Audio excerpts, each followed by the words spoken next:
इलेक्ट्रोफिन का एक्वाटेल, वहीं पर चार्जार्ड का फ्लायर ब्लेड्स, दोनों अटैक टकरा जाते हैं बट चार्जार्ड किसी तरह से एक्वाटेल को ओवर पावर कर लेता है और लास्ट में एक सुपर स्ट्रॉन्ग मेगा पंच का यूज करता है, जिससे इलेक्ट्रोफिन जमीन से काफी जोर से टकराती है और हार जाती है। रेफरी आता है और बोलता है कि इलेक्ट्रोफिन अब आगे बैटल नहीं कर सकते, इस बैल का विनर चार्जार्ड है और अब वोल्टेरिस के पास सिर्फ उसका लास्ट पोकेमॉन बचा हुआ है। वोल्टेरिस डिसअपॉइंटेड हो जाता है, वो बोलता है कि मैंने सोचा था कि एक वाटर टाइप पोकेमॉन तुम्हारे चार्जार्ड को इजीली डिफीट कर देगा, पर चार्जार्ड ने अपने वीकनेस को ही अपनी स्ट्रेंथ बना ली। उसके fire type attack water type attacks को इजीली ओवर पावर कर रहे थे और मैंने ऐसे पोकेमॉन काफी कम देखे हैं। वेल अब टाइम आ चुका है मेरे सबसे स्ट्रॉन्ग पोकेमॉन को अनलीश करने का और मैं दावे के साथ कह सकता हूँ कि तुम्हारे एक से ज्यादा पोकेमॉन्स को डिफीट करने वाला है। बाहर आ जाओ जेनेरेक। देखने में जेनेरेक एक सुपर स्ट्रॉन्ग पोकेमॉन लग रहा था। ऐश अपने पोकेडेक्स को बाहर निकालता है जिससे उसको पता चलता है जेनेरेक एक इलेक्ट्रिक और ड्रैगन टाइप पोकेमॉन है। ये पावर प्लांट में रहना पसंद करता है और ये पूरे शहर को बिजली दे सकता है।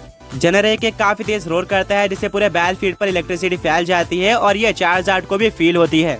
ऐश की आंखें खुली की खुली रह जाती है। वो बोलता है चार्जार्ड हमने अभी तक काफी अच्छा परफॉर्म किया है और हम फिनिश भी उतना ही अच्छा करना चाहेंगे। वोल्टेरिस बिल्कुल भी टाइम वेस्ट नहीं करता और बोलता है जेनेरेक अभी थंडर स्टॉर्म सर्ज का यूज करो। अचानक से पूरे बैटलफील्ड पर एक इलेक्ट्रिसिटी का स्टॉर्म आ जाता है। ऐश बोलता है चार्जार्ड इस अटैक को डॉज करो। वोल्टेरिस रिप्लाई करता है कोई फायदा नहीं है। चार्जार्ड अपनी पूरी कोशिश करता है पर लास्ट में उसके ऊपर थंडर स्टॉर्म सर्ज लग जाता है।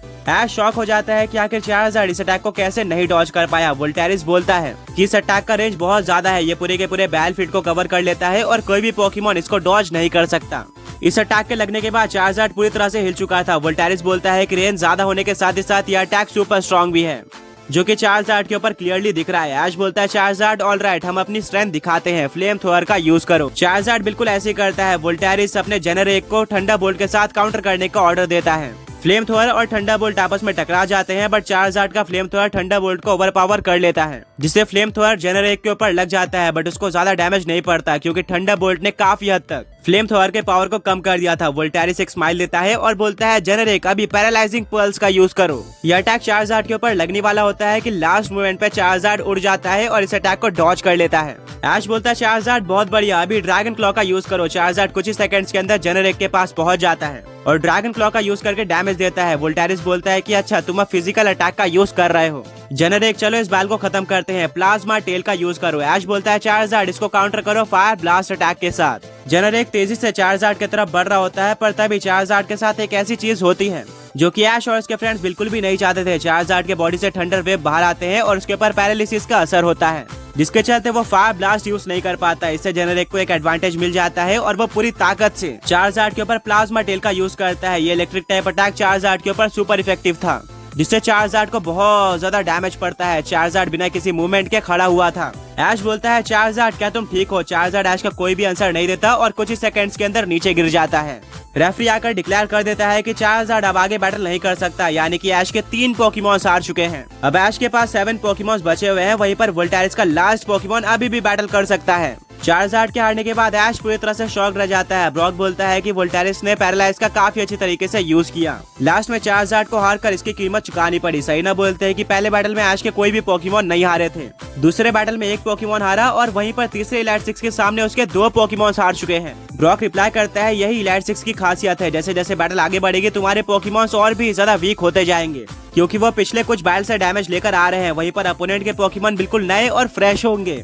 ऐश बोलता है ठीक है चार्जार्ड वापस आ जाओ, तुमने अपना बेस्ट दिया और पूरी तरह से डोमिनेट किया है, शायद ये तुम्हारी one of the best performance थी। वोल्टेरिस बोलता है कि मैंने तो पहले ही बोला था कि मुझे इग्निस और ग्लेशियस की तरह वीक मत समझना। मैंने तुम्हारे 2 पोकेमॉन एलिमिनेट कर दिए हैं और अभी भी 7 पोकेमॉन्स को एलिमिनेट करना बाकी है। जेनेरिक तुम्हारे सारे पोकेमॉन्स को संभाल लेगा। ऐश बोलता है चार्जार्ड मैं तुम्हारा बदला लेकर रहूंगा। वोल्टेरिस तैयार हो जाओ मेरे सबसे स्ट्रॉन्ग पोकेमॉन को फेस करने के लिए, ड्रैकुनोस बाहर आ जाओ।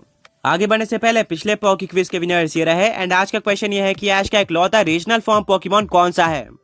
वोल्टेरिस अपनी आंखें बंद करता है और बोलता है कि मैं यही तो चाहता था, फाइनली तुमने ड्रैकुनोस को बाहर निकाल दिया। मैंने इसके बारे में ग्लेशियर से सुना था, उसके सबसे स्ट्रॉन्ग पोकेमॉन को ड्रैकुनोस ने 1 हिट में हरा दिया था, बट अब वो एक इक्वली स्ट्रॉन्ग पोकेमॉन से फाइट करने वाला है। देखते हैं कि वो जेनेरेक को कैसे हैंडल करता है। बैटल शुरू हो जाती है। वोल्टेरिस बोलता है कि जेनेरेक ड्रैकुनोस कोई नॉर्मल पोकेमॉन नहीं है, हमें अपना सबसे स्ट्रॉन्ग अटैक यूज करना होगा। अभी हाइपर बीम। जेनेरेक अपनी फुल पावर से हाइपर बीम का यूज कर देता है। वहीं पर ऐश बोलता है ड्रैकुनोस काउंटर करो फायर वोर्टेक्स अटैक के साथ। दोनों सुपर स्ट्रॉन्ग अटैक आपस में टकरा जाते हैं, पर ड्रैकुनोस का फायर वोर्टेक्स जेनेरिक के हाइपर बीम से कहीं ज्यादा पावरफुल होता है, जिसके चलते वो हाइपर बीम को ओवर पावर कर देता है और डायरेक्टली जेनेरिक के ऊपर लगता है, जिससे जेनेरिक स्टेडियम के वॉल पर जाकर टकरा जाता है और जमीन पर गिरता है। ये देखकर वोल्टेरिस पूरी तरह से शॉक रह जाता है और बोलता है, जेनेरिक क्या तुम ठीक हो? जेनेरिक कोई भी जवाब नहीं देता। रेफरी जेनेरिक के पास पहुंचता है और बोलता है कि जेनेरिक अब आगे बैटल नहीं कर सकता। इस फाइट का विनर ड्रैकुनोस है, जिसने सिर्फ एक अटैक का यूज करके जेनेरिक को डिफीट कर दिया है और अब ऐश प्रोसीड कर जाता है इलाइट 6 के 4th मेंबर की तरफ। वोल्टेरिस की आंखें खुली की खुली रह जाती है कि आखिर ड्रैकुनोस ने कैसे उसके जेनेरिक को डिफीट कर दिया। ऐश बहुत ही ज्यादा खुश हो जाता है। वोल्टेरिस अपने जेनेरिक को पोकेबॉल के अंदर वापस लेता है और ऐश की तरफ बढ़ता है।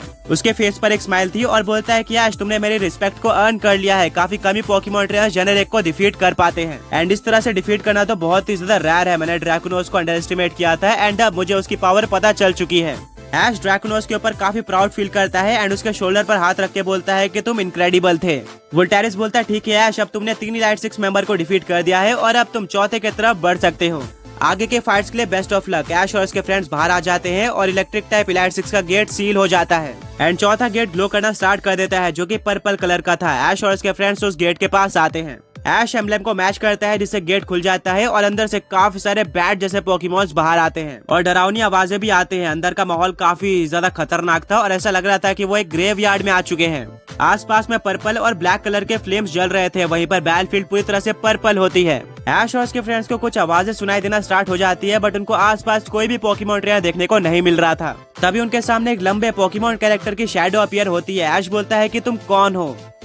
इतने में ही वो पोकेमॉन ट्रेनर पूरी तरह से गायब हो जाता है और बोलता है कि तो तुम लोग काफी दूर मेरा नाम नॉक्टिस है, मैं शैडो और स्पिरिट का मास्टर हूँ। काफी कम पोकेमॉन ट्रेनर्स मुझे चैलेंज करने की हिम्मत कर पाते हैं एंड उससे भी कम पोकेमॉन ट्रेनर्स जीत के वापस जा पाते हैं। मिस्टी पूरी तरह से डर चुकी थी और बोलती है कि ये कैसी जगह है।